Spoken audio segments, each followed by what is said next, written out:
ಒಂದು 2023ರಲ್ಲಿ ಏನು ಮತ ಎಣಿಕೆ ನಡೆದಾಗ ಸೋತಿರ್ತಕ್ಕಂಥ ಅಭ್ಯರ್ಥಿ ಜೀವರಾಜ್ ಅವರು ಹೈಕೋರ್ಟಲ್ಲಿ ಹೋಗಿ ಪಿಟಿಷನ್ ಹಾಕಿ ಅವರು ಗೆದ್ದಿರ್ತಕ್ಕಂಥ ಅಭ್ಯರ್ಥಿಗಳಾದಂಥ ರಾಜೇಗೌಡರ ಮೇಲೆ ಹಲವಾರು ಆಪಾದನೆಗಳನ್ನು ಮಾಡಿ ಚುನಾವಣೆಯನ್ನೇ ಅಕ್ರಮ ಅಂತ ಘೋಷಿಸಬೇಕು ಅಂತ ಕೇಳಿ ಮತ್ತು ರಾಜೇಗೌಡರು ಕೆಲವು ಖಾಸಗಿ ಆದಂಥ ಆಸ್ತಿ ವ್ಯವಹಾರದ ವಿಚಾರಗಳನ್ನೆಲ್ಲ ಅಲ್ಲಿ ಗಮನಕ್ಕೆ ತಂದಾಗ ಅದು ಎರಡನ್ನೂ ಕ್ಲಬ್ ಮಾಡಿ ಚರ್ಚೆ ಮಾಡಬಾರ್ದು ಅನ್ನೋ ಕಾರಣಕ್ಕಾಗಿ ರಾಜೇಗೌಡರು ಸುಪ್ರೀಂ ಕೋರ್ಟಿಗೂ ಅಪೀಲ್ ಹೋಗಿದ್ರು. ಈಗ ಮರುಮತ ಎಣಿಕೆಗೆ ಹೈಕೋರ್ಟ್ ಆದೇಶ ಮಾಡಿದ ಮೇಲೆ ರಾಜೇಗೌಡರು ಸುಪ್ರೀಂ ಕೋರ್ಟಿಗೆ ಅಪೀಲ್ ಹೋಗಲಿಲ್ಲ. ಅಕಸ್ಮಾತ್ ಇಲ್ಲೇನಾದರೂ ಅಕ್ರಮಗಳನ್ನು ಮಾಡಿದ್ದಾಗಿದ್ದರೆ ರಾಜೇಗೌಡರು ಜೀವರಾಜ್ ಅವರು ಆಪಾದನೆ ಮಾಡದಂತೆ ಸುಪ್ರೀಂ ಕೋರ್ಟಿಗೆ ಅಪೀಲ್ ಹೋಗುವಂಥ ಪ್ರಯತ್ನವನ್ನು ಮಾಡ್ತಿದ್ರು.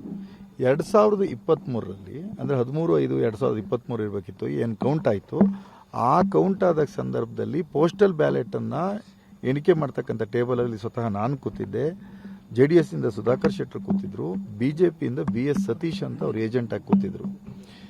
ಆಗ RO ಅವರು ಅಲ್ಲಿಗೆ ಎಲ್ಲರ ಸಮಕ್ಷಮದಲ್ಲಿ ಪ್ರತಿ ಬೂತನ್ನು ಓಟ್ಗಳನ್ನು ವೆರಿಫೈ ಮಾಡಿ ಯಾವುದ್ಯಾವುದನ್ನು ರಿಜೆಕ್ಟ್ ಮಾಡ್ಬೋದು ಅಂತ ಹೇಳಿ ರಿಜೆಕ್ಟ್ ಮಾಡಿ ಆ ರಿಜೆಕ್ಟ್ ಆದ ಪಟ್ಟಿಯಲ್ಲಿ 279 ಓಟ್ ಇತ್ತು. ಆದರೆ ಇವತ್ತು RO ಅವರು ಅದನ್ನೆಲ್ಲ ಪರಿಶೀಲನೆ ಮಾಡಿ ನೋಡುವಾಗ 269 ಓಟ್ ಇತ್ತು. ಆ 269 ಓಟ್ ಏನು ರಿಜೆಕ್ಟ್ ಮಾಡಿದ್ದಾರೆ ಅದು ತಪ್ಪು ಅಂತ ಜೀವರಾಜ್ ಅವ್ರ ಮೇಜರ್ ಕ್ಲೈಮ್ ಇದ್ದಿದ್ದು. ಆದರೆ 269 ಓಟನ್ನು ಇವತ್ತು ಪರಿಶೀಲನೆ ಮಾಡಿದಾಗ ಕೇವಲ 8 ಓಟುಗಳನ್ನು ಮತ ಎಣಿಕೆಗೆ ತಗೊಳ್ಳಿಕ್ಕೆ ಅವಕಾಶ ಇದೆ ಅನ್ನೋ ಥರದಲ್ಲಿ ಗೊತ್ತಾಯಿತು. ಆ 8 ಓಟನ್ನು ತಗೊಂಡಿದ್ರಲ್ಲಿ ಜೀವರಾಜ್ ಅವರಿಗೆ 2, ರಾಜೇಗೌಡರಿಗೆ 3 ಮತ್ತು 3 ರಿಜೆಕ್ಟ್ ಆಯಿತು. ಅಂದರೆ ಅಲ್ಲಿ ಸಮರ್ಪಕವಾಗಿ ಇಲ್ಲದೆ ಒಳಗಡೆ ಬರೆದಿದ್ದರಿಂದ ಡಬಲ್ ಎಂಟ್ರಿ ಇದ್ದಿದ್ದರಿಂದ ರಿಜೆಕ್ಟ್ ಆಯಿತು. ಅಲ್ಲೂ ಸಹಿತ ರಾಜೇಗೌಡರಿಗೆ 1 ಓಟ್ ಲೀಡ್ ಬಂದಿದೆ. ಆದರೆ ಅವತ್ತೇನು ನಮಗೆ ಬಂದಿರತಕ್ಕಂಥ ಓಟಿತ್ತು, ರಾಜೇಗೌಡರಿಗೆ ಬಂದಿರತಕ್ಕಂಥ ಓಟ್ಗಳಿದ್ವಲ್ಲ, ಆ ಓಟ್ಗಳನ್ನು ತೆಗೆದು ನೋಡಿದಾಗ ಉದಾಹರಣೆಗೆ ಒಂದು ಬಂಡ್ಲಲ್ಲಿ ರಾಜೇಗೌಡರಿಗೆ 170 ಓಟ್ಗಳು ಬಂದಿತ್ತು. 170ಕ್ಕೆ 170 ಓಟ್ಗಳನ್ನೂ ಸಹಿತ ಇನ್ವ್ಯಾಲಿಡ್ ಮಾಡಿದ್ದಾರೆ. ಅಮಾನ್ಯ ಮಾಡಿರ್ತಕ್ಕಂಥ ಕಾರಣ ಏನು ಅಂದರೆ ಡಬಲ್ ಎಂಟ್ರಿ ಅಂದರೆ ರಾಜೇಗೌಡರಿಗೆ ಏನು ಓಟ್ ಬಂದಿತ್ತು ಅದಕ್ಕೆ ಮತ್ತೊಬ್ಬ ವ್ಯಕ್ತಿ ಹೆಸರಿಗೆ ಒಂದು ಗೆರೆಯನ್ನು ಎಳೆದಿದ್ದಾರೆ. ಎಷ್ಟು? ಒಂದು ರೌಂಡಿನ 170 ಮತಗಳು ರಾಜೇಗೌಡರಿಗೆ ಬಂದಿರತಕ್ಕಂಥ ಮತಗಳು ಇನ್ನೊಬ್ಬರಿಗೆ ಗೆರೆ ಎಳೆದಂಗೆ ಆ ಗೆರೆಗಳಲ್ಲಿ ಸ್ಪಷ್ಟವಾಗಿ ಗೊತ್ತಾಗುತ್ತೆ. ಇಂಕ್ ವ್ಯತ್ಯಾಸ ಇದೆ, ಆ ಒಂದು ಗೆರೆ ಹಾಕೋಕ್ಕೆ ಒಂದು ಸ್ಟ್ರೋಕ್ ಇರುತ್ತೆ, ಆ ಸ್ಟ್ರೋಕ್ಗಳ ವ್ಯತ್ಯಾಸ ಇದೆ. ಅದು ತುಂಬ ಸ್ಪಷ್ಟವಾಗಿ ಗೊತ್ತಾಗುತ್ತೆ. ಇಲ್ಲಿ ಇನ್ನೊಂದು ಭಾರಿ ಪ್ರಮುಖವಾಗಿ ಗಮನಿಸಬೇಕಾಗಿದೆ ಅಂದರೆ, ಬೆಳಗ್ಗೆ ನೀವು ಮಾಧ್ಯಮದ ಸ್ನೇಹಿತರು ನೋಡಿದ್ರಿ, ನಾವಲ್ಲೇನು ಸ್ಟ್ರಾಂಗ್ ರೂಮ್ ಅಂತ ಇಟ್ಟಿದ್ರು ಅಲ್ಲಿ ಸುಮಾರು 20 ಬಾಕ್ಸ್ಗಳು ಚುನಾವಣಾ ಪ್ರಕ್ರಿಯೆಗೆ ಸಂಬಂಧಪಟ್ಟಂತೆ ಇತ್ತು. ಆ 20 ಬಾಕ್ಸ್ಗಳಲ್ಲಿ ಹಲವಾರು 8ಕ್ಕಿಂತ ಹೆಚ್ಚು ಬಾಕ್ಸ್ಗಳು ಸೀಲು ಹೋಗಿತ್ತು ಅಥವಾ ಬೀಗನೇ ಇರಲಿಲ್ಲ, ಈ ರೀತಿಯೆಲ್ಲ ಇತ್ತು. ಈಗೇನು 20ನೇ ಬಾಕ್ಸ್ನಲ್ಲಿ ಪೋಸ್ಟಲ್ ಬ್ಯಾಲೆಟ್ಗಳು ಮತ್ತು ರಿಜೆಕ್ಟೆಡ್ ಬ್ಯಾಲೆಟ್ಗಳು ಏನಿತ್ತು, ಎಲಿಜಿಬಲ್ ಆದಂಥ ಪೋಸ್ಟಲ್ ಬ್ಯಾಲೆಟ್ಗಳು ಮತ್ತು ರಿಜೆಕ್ಟೆಡ್ ಬ್ಯಾಲೆಟು, ಆ ಬ್ಯಾಲೆಟ್ಗಳು ಅದನ್ನು ತೆಗೆದು ನೋಡಿದಾಗ ಆ ಬಾಕ್ಸ್ ಇದೆಯಲ್ಲ ಉಳಿದ 19 ಬಾಕ್ಸ್ಗಳಿಗಿಂತ ವಿಭಿನ್ನವಾಗಿತ್ತು ಮತ್ತು ಆ ಬಾಕ್ಸಿಗೆ ಹಾಕಿರ್ತಕ್ಕಂಥ ಕವರು ಹೊಸದಾಗಿತ್ತು.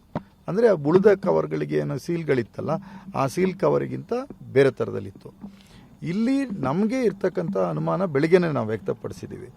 ಈಗ ರಿಟರ್ನಿಂಗ್ ಆಫೀಸರ್ಸ್ಗಳು ಏನು ಇವತ್ತು ಕೌಂಟ್ ಮಾಡಿದ್ದಾರೆ ಅಬ್ಸರ್ವರ್ ಸಮಕ್ಷಮದಲ್ಲಿ, ಆ ಇನ್ವ್ಯಾಲಿಡ್ ಆಗಿರ್ತಕ್ಕಂಥದ್ದು ಭಾರತದ ಚುನಾವಣಾ ರಾಜಕೀಯ ಇತಿಹಾಸದಲ್ಲಿಯೇ ಮೊದಲ ಘಟನೆ. Please note it.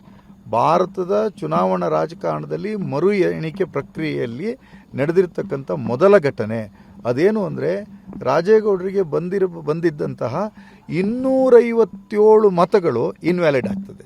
ಇನ್ನೊಬ್ಬರು JDS ಅಭ್ಯರ್ಥಿ ಇದ್ರು ಸುಧಾಕರ್ ಶೆಟ್ಟರು, ಅವರಿಗೂ ಸ್ವಲ್ಪ ಓಟ್ಗಳು ಬಂದಿತ್ತು, ಅದರೊಳಗೆ ಈ ಪ್ರಮಾಣದಲ್ಲಿ ಇನ್ವ್ಯಾಲಿಡ್ ಆಗೋದಿಲ್ಲ. ಜೀವರಾಜಿಗೆ ಬಂದಿರತಕ್ಕಂಥ ಓಟ್ಗಳಲ್ಲಿ ಇನ್ವ್ಯಾಲಿಡ್ ಆಗಲ್ಲ. ಇನ್ನು ಬಿಡಿಯಾಗಿ ರಾಜನ್ ಗೌಡ ಅವರಿಗೆ ಮತ್ತು ಕುಸುಮಾ ಅಂತ ಅವರಿಗೆ ನೋಟ ಅವೆಲ್ಲ ಹಾಗೇ ಇದೆ ಇಂಟ್ಯಾಕ್ಟ್ ಆಗಿ.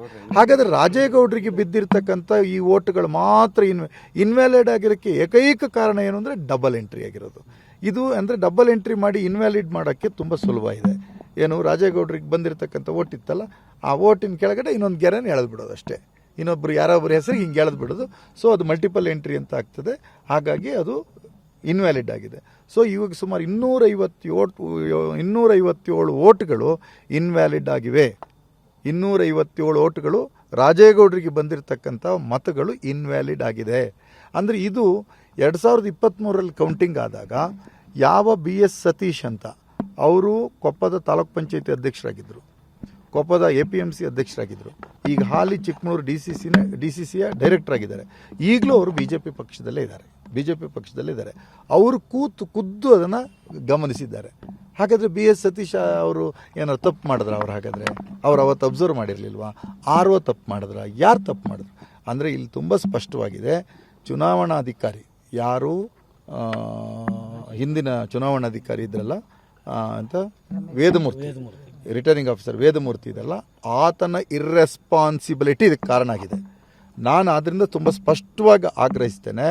ಯಾವಾಗ ಈ ರೀತಿಯಾದಂತಹ ಒಂದು ವಿಶೇಷ ಪ್ರಕರಣ ನಡೆದಿದೆ, ಮಾನ್ಯ ಜಿಲ್ಲಾಧಿಕಾರಿಗಳು ಜಿಲ್ಲೆಯ ಚುನಾವಣಾಧಿಕಾರಿಗಳಾಗಿ ಆ ಸಂಬಂಧಪಟ್ಟಂತಹ 123 ಶೃಂಗೇರಿ ವಿಧಾನಸಭಾ ಕ್ಷೇತ್ರದ ಚುನಾವಣಾಧಿಕಾರಿ ಮೇಲೆ ಮತ್ತು ಆ ಸಂದರ್ಭದಲ್ಲಿ ಇದ್ದಂತಹ ಆ ಅಧಿಕಾರಿ ವರ್ಗ ಏನಿದ್ದಾರೆ ಅವರುಗಳ ಮೇಲೆ ಪ್ರಕರಣವನ್ನು ದಾಖಲಿಸಬೇಕು. ಕ್ರಿಮಿನಲ್ ಪ್ರಕರಣವನ್ನು ದಾಖಲಿಸಿ ಇದು ಇನ್ನೊಂದು ಕಡೆ ಈ ರೀತಿಯ ಅನ್ಯಾಯ ನಡಿಬಾರ್ದು. ಸುದೈವವಶಾತ್ ಇವತ್ತು ಕಾನೂನುಬದ್ಧವಾಗಿ ಅವರು ಇವತ್ತು ರಿಸಲ್ಟನ್ನು ಅನೌನ್ಸ್ ಮಾಡಿಲ್ಲ. ಸೋಫಾರ್ ಶಾಸಕರು ಯಾರಾಗಿದ್ದಾರೆ ಅಂದರೆ ರಾಜೇಗೌಡರೇ ಆಗಿದ್ದಾರೆ.